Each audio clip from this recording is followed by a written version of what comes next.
becoming the woman that you are today? What made you? What shaped you? I come from two families that had very strong matriarchs.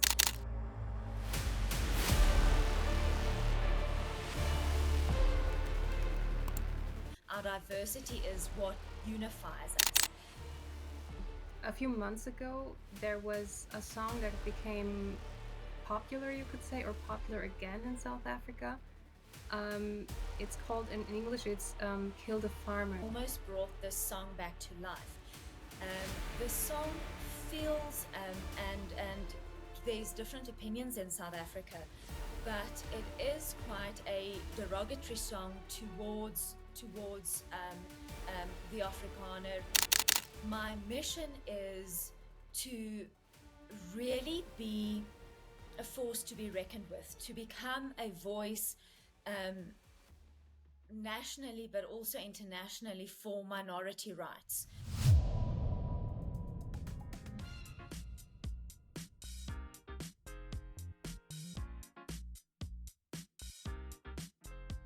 Okay, Tommy, my first question to you is, becoming the woman that you are today, what made you? What shaped you? I'm asking this question because sometimes it can happen that certain life situations or people, they have an impact on us. And I'd love to hear your story.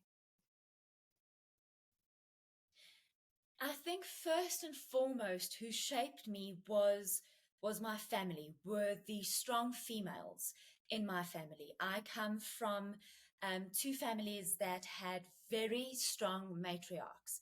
My grandmothers were formidable women. They always went against against the flow of the river. And I have aunts and cousins who followed their lead and became exceptionally strong women. My godmother, who's my aunt, has been for the second year in a row won second best farmer in the Western Cape, one of our provinces. And she's in her 60s. So I've had these examples that have shaped me, women that have stood up in adversity. And I think growing up in a country such as South Africa has really shapes you as a person, and you very quickly learn, are you going to be a person who just goes with the flow, or will you stand up? Will you stand up against injustices, or will you just accept it? And you asked what specific events, what stands out in my mind. And I think back to school days when people were bullied at school. My brother was once bullied, and I got extremely upset at that. I got upset about those injustices, and I would always be the one, and it's not something to be proud of, but I would be the one that bullies back the bullies, to tell them to stop bullying other children. And I think that has had a very strong impact in me, and that is why I became the woman I am, or started in the career path I did. But I think those are the two main factors that really shaped my life. I was very fortunate to have great examples in my family, and I was also within my family also given the opportunity to be my own person, to be a quirky person. When I was small, I said I wanted to be a veterinarian, but just for cats. Because I love cats, and I was allowed that space to dream and imagine. So I think that is what shaped me into the person that I am today.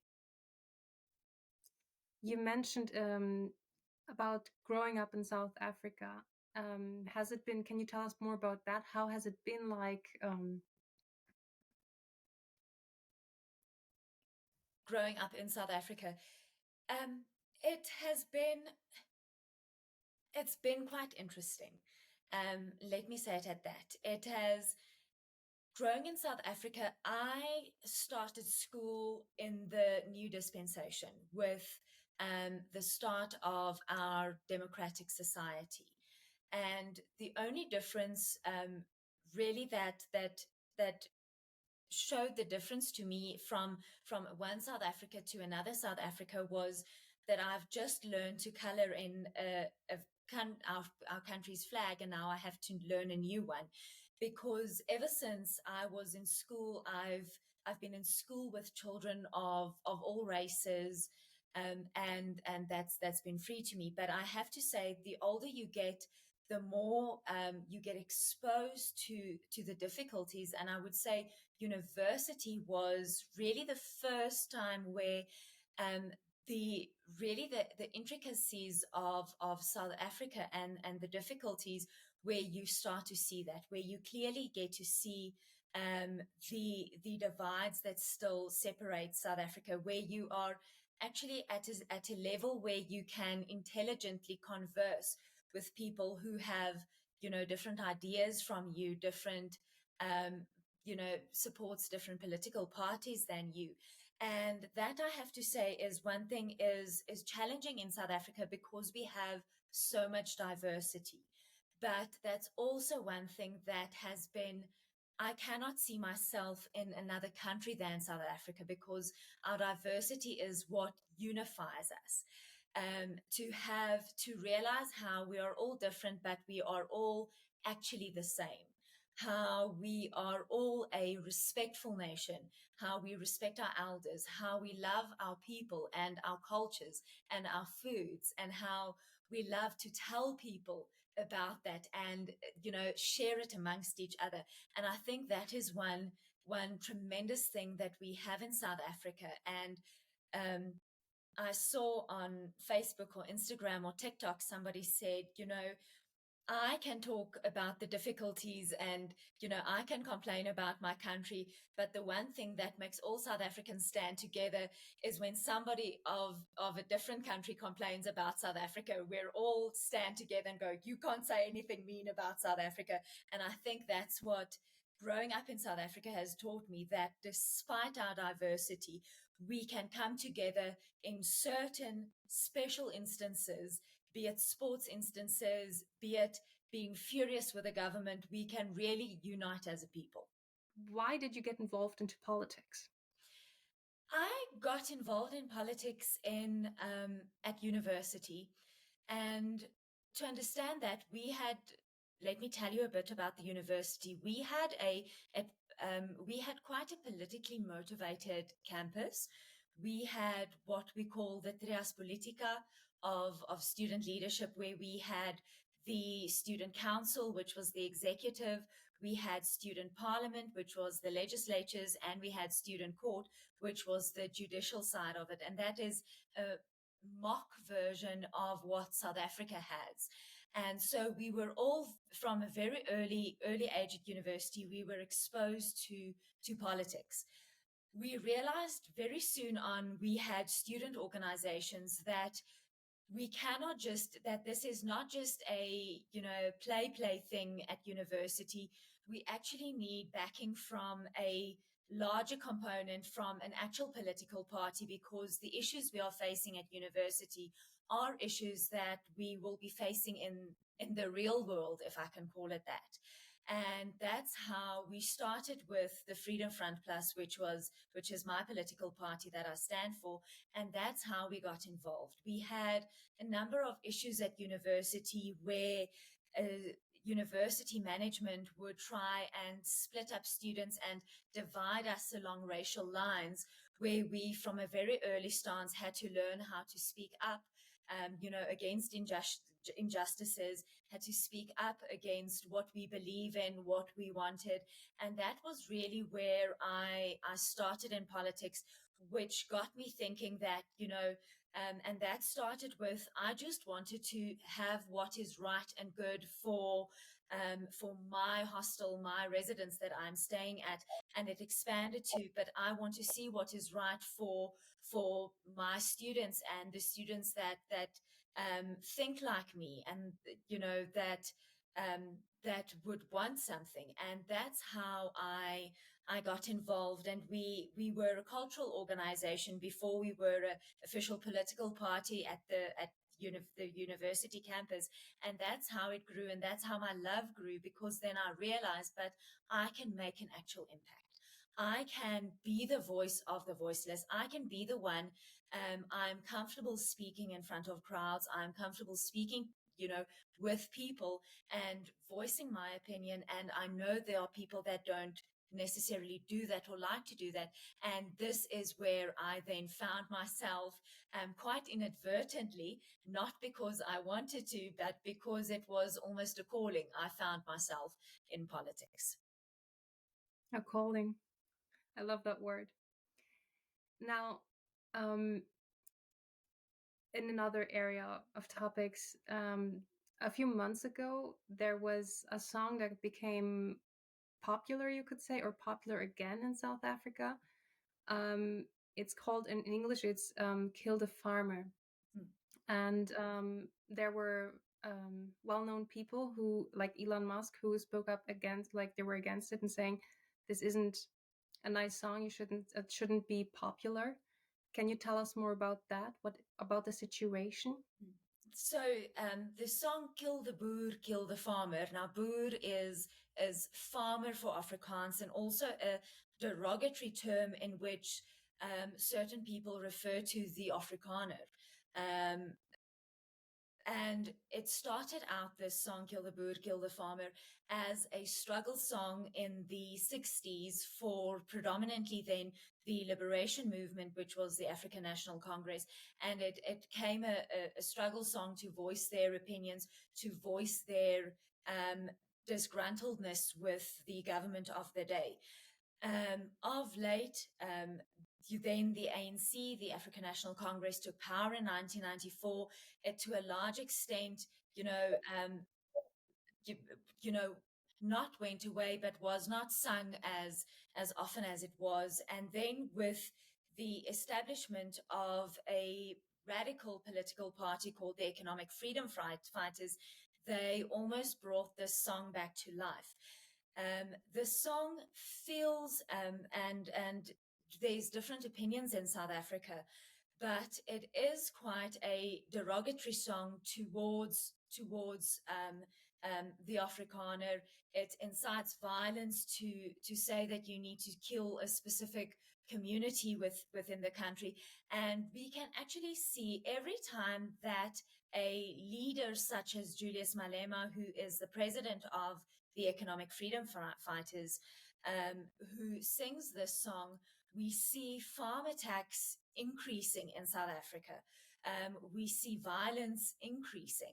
And at the end of 2022, one of our civil rights, our civil society organizations took Julius Malema and the Economic Freedom Fighters to court, to the Equality Court, and specifically with regard to the song. Unfortunately, the Equality Court found that this song is not hate speech. Oh, sorry, let me say that. Took this song to the Equality Court and pleaded that it be seen as hate speech and be banned from singing in public, because we can see actual inciting of violence taking place and violence escalating when that song is sung. The Equality Court then found that this song was not hate speech. And it has now been taken in 2023. It has now been taken on appeal to the highest court in South Africa, which is the Supreme Court of Appeal, to actually request that that ruling be overturned and that it be seen as hate speech. There is no judgment yet in the appeal. And we are awaiting to see what then happens. But in South Africa, it does create animosity. It does create an atmosphere where you divide and you polarize the nation, which in South Africa, with the economic hardships, with the social hardships we are facing, it is my personal opinion that we cannot allow songs that incite violence to be sung to increase that animosity and polarization even more. In the light of this reality, is it difficult not to become emotional as a politician? It's very difficult not to become emotional. It is very difficult not to be frustrated and let your actions be led by that frustration. And we see that with many other political parties. We see that in terms of service delivery protests and acts in communities where people actually then take to the streets and burn tires and destroy municipal buildings. We see that people are frustrated. So it is very, and specifically being a younger female politician, people look up to you, the youth look up to you. It is very difficult to sometimes step away from that frustration, step away from that emotion, to think clearly about what is in the best interest of my party, in the best interest of the country, and the way forward. And that can sometimes that be challenging. Yeah, you really have to balance also between your not just your own voice, but the voice of your voters, the voice of your Exactly. party. Exactly. Has there been any or something that prepared you for your work or your daily life as a member of parliament? No, I am. I think I have been very fortunate. I've Mm. been in politics for a long time, so I was. I saw parts of it, and I got, progressively involved. And you kind of start at a student leadership level, and you take a step up and a step up. But there is really nothing that prepares you for being on the road as much as you are, dealing with the criticism of people saying that, but you actually just sit in a hall and do nothing for South Africa, and to have to balance that. So I don't think there's anything that can actually prepare you for the way in which your whole life almost becomes public life. You cannot, just be Tammy without makeup and hair in a bun, running off to the gym without somebody recognizing you or wanting to talk politics. And that has been a challenge, but we are managing and we are dealing with it. Yeah. You're also now running again for the next legislation, right? Yeah. Yes, correct. South Africa is going into our national and provincial elections. We are looking at somewhere in May for the elections to be. So I'm running again. That will then be my second term. I had a term in the provincial legislature, and then for a year, a bit more than a year and a half, before I was officially, elected as a member of parliament in the 2019 elections. So I will be going for hopefully my second full term. So you can also see I've got my party regalia on. We are busy with campaigning and in the streets getting to people. The more we enjoy that you took your time to be with us today. Thank you. Um, well, now about another topic, talking about vision and mission. What would you say are yours? My vision is to, on a personal level, to be a politician of grit, of honesty, of integrity, and to continue being that throughout my tenure as a politician for however long that may be. My mission is to really be a force to be reckoned with, to become a voice, um, nationally but also internationally, for minority rights, to really be a person who fights for and who eventually succeeds in having the rights of minorities protected, to see them flourish in countries, and to see that they are not oppressed as they are not only in South Africa but in many countries around the world. And I can spend hours on this, and I can tell you of what my vision for South Africa and my mission for South Africa is. But it all kind of fits in one. My vision is to see a South Africa that is, as we said, and it's one of the mottos of South Africa, is unity in diversity.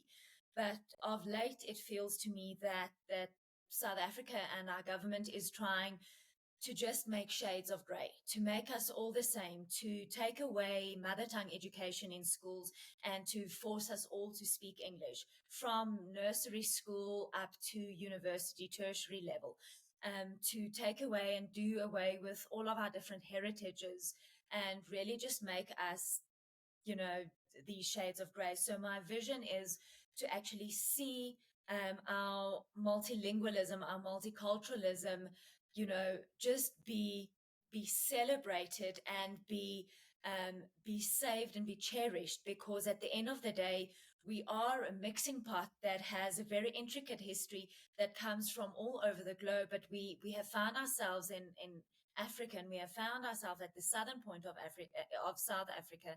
And at the end of the day, we are a country, and we are an extremely proud nation, and a nation that really has economic wealth if we just use it and learn to uncover it, if I can call it that. And that would be my mission greatly, is to see South Africa be an economic hub in Africa again, not the second largest, but the largest, to see us compete internationally. Agriculture is my portfolio, so I would like to see us be a net exporter of agricultural products and not a net importer. And I would really like us to see South Africa not only in the fields of sport be a international contender, but in all aspects of life, and civilization be a force. Yeah. Well, now we talked a lot about politics and also South Africa economics.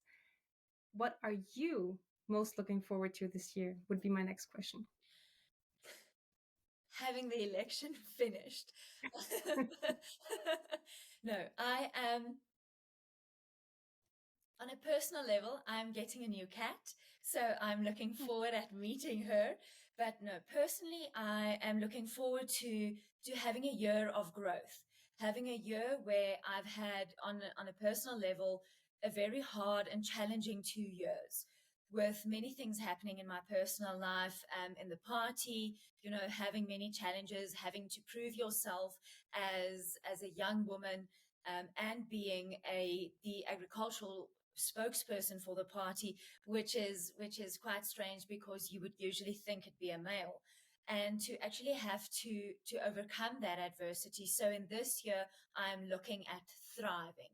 I am looking at spending time with friends and family, going into an election campaign. I love election campaigning, doing that wholeheartedly and fully, but also having the election finished so that we can actually continue with helping South Africans and getting back to the real task at hand.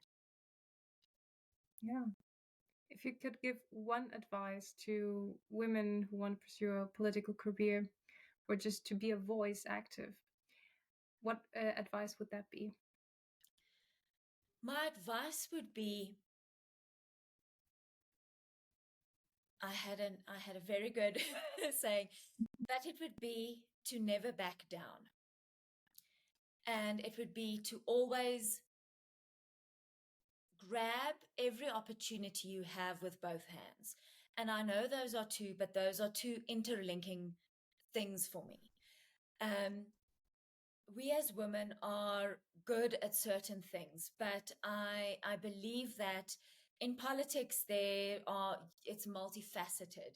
In an election campaign, there is the distributing of pamphlets, there is the putting up of signage and posters, it's the talking to people, the doing telephone campaigning, walking the streets and doing door to door.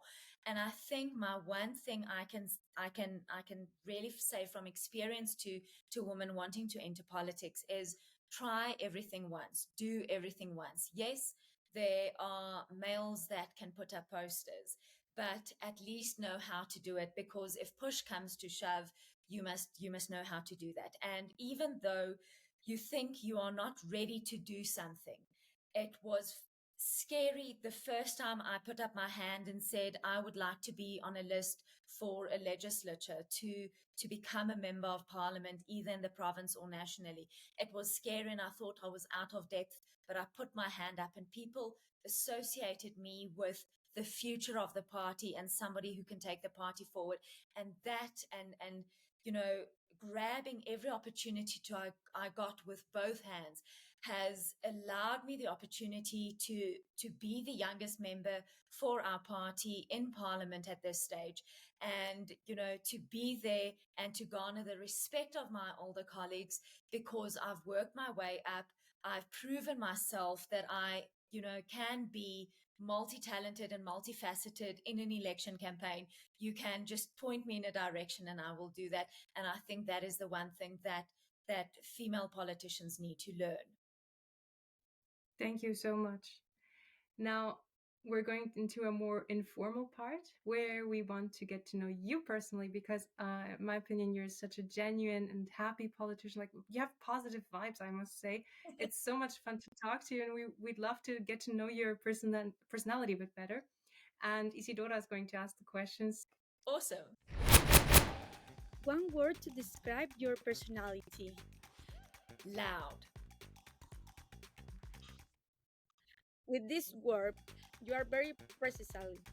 Yes, I think so. I think my personality is loud. It's in your face.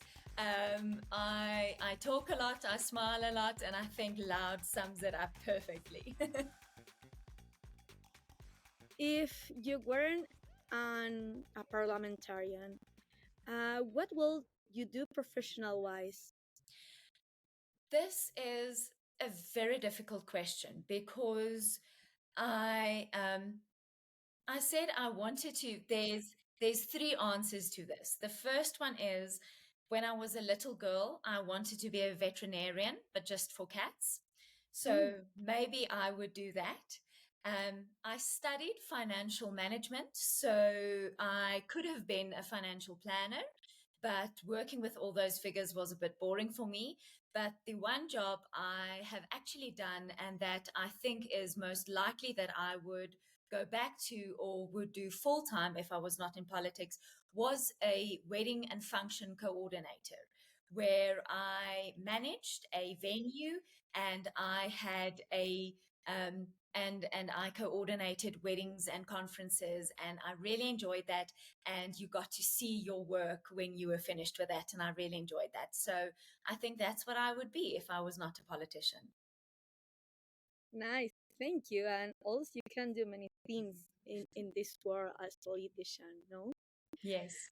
Um, we started a new year. How do you start a new year? Champagne. I Nice, I love it.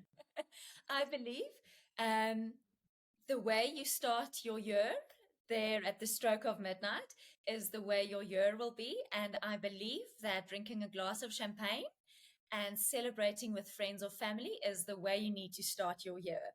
And that is champagne is what makes that perfect. Really, really, that is.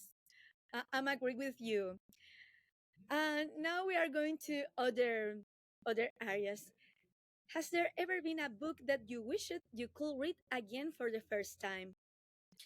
Yes, and this one is very difficult because I've got quite a serious book that I think to read it for the first time would be amazing, and that is The Book Thief.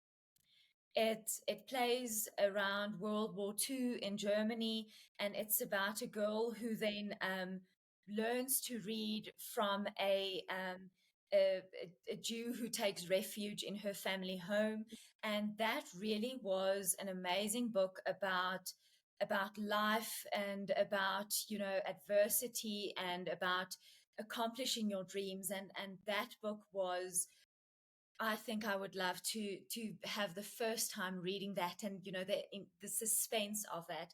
But more light reading, I think, would be the Harry Potter series. I am a Mm. Potterhead, so being able to, you know, um, experience the adventures of Harry and Ron and Hermione again would be a good second place. So nice. Here in Chile, we are very fan of Harry Potter. So, I we love your answer. Continue with another question. If you could bring back one trend, which will it be? pretty high heels. I love wearing high heels and I love wearing pointy high heels with a very thin heel. And the modern fashion, well, in South Africa, has these very bad heels that make these like points out, and they've got square heels and they're very ugly. So that's one trend I would bring back.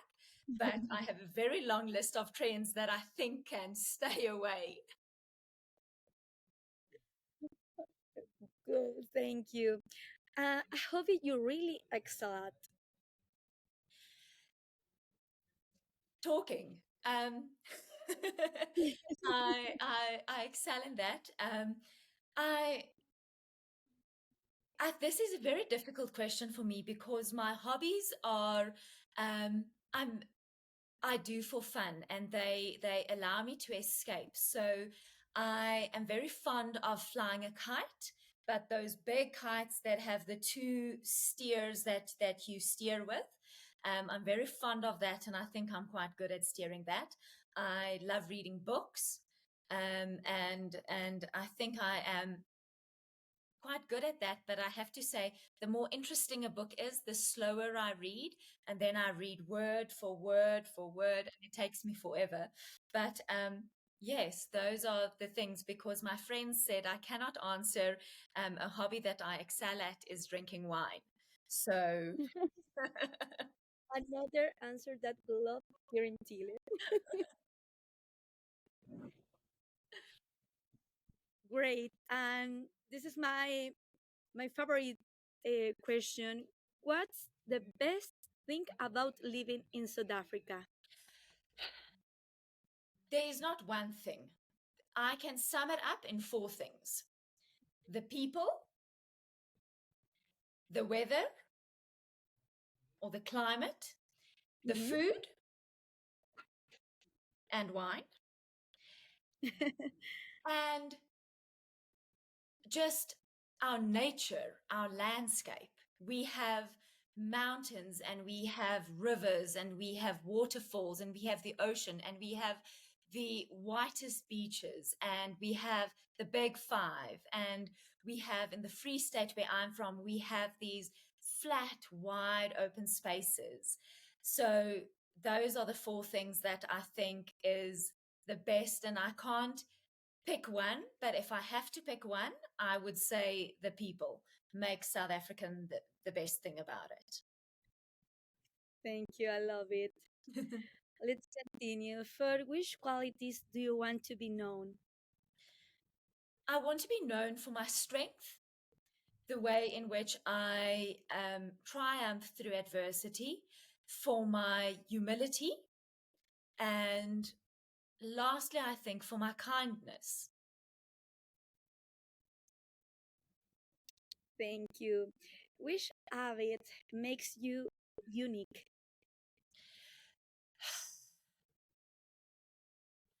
I think the one habit that makes me unique is the way I talk with my hands. You would have seen through everything. My hands always pop up in the screen somewhere, and I've got friends and colleagues who say that if you want Tammy to keep quiet, you just make her sit on her hands. So I think that is the one habit that I have that is pretty unique to me and that everybody knows about me. Um, Also, maybe one thing, a habit that is quite funny is, especially when I smile for pictures, I have this head tilt that I do. So I think those are the two most unique things about me. But in terms of characteristics that I think is unique about me is I think my blue eyes. Is something that people always remember about me and say, "Oh, I remember the eyes. Are you Tammy with the eyes?" So yeah. Cool. Thank you. And now we are ending this interesting and funny question. What is the worst gift you've ever received? Bad chocolates. Most definitely bad chocolates. You can still understand when somebody gives you a gift, they Mhm. you can see their personalities come through in their gifts. So I usually appreciate gifts even though it's not in my taste necessarily. You can see it's been bought with love. But bad chocolates, I feel there's no excuse for that. Everybody loves good chocolates. Spend some money on that. I think that's been my worst gift ever.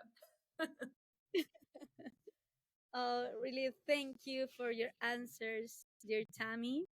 We enjoy it and also enjoy your spontaneity. You are very your naturality for your answers. Thank you so much. Sometimes in South Africa, it's challenging and you don't necessarily always feel that you have positive vibes. But I feel that is the one thing that sets me apart, makes me unique, and that we need to keep is our positivity in South Africa. Because at the end of the day, it is within our own hands to change the future and to make it better. And if you sit down in the dumps and you're negative about something, you're not going to achieve it. You're not going to achieve anything. So rather be positive and inspired. What a closing statement. Thank you so much. Thank you for your time, and we wish you all the best in the election campaigning, and of course, elections to come. Thank you so much. Thank you for having me once again. Good luck with all of the rest of the interviews this year. I look forward to watching them. I think they will be interesting. And thank you for the wishes. We have a long few months ahead of us, but we look forward to it.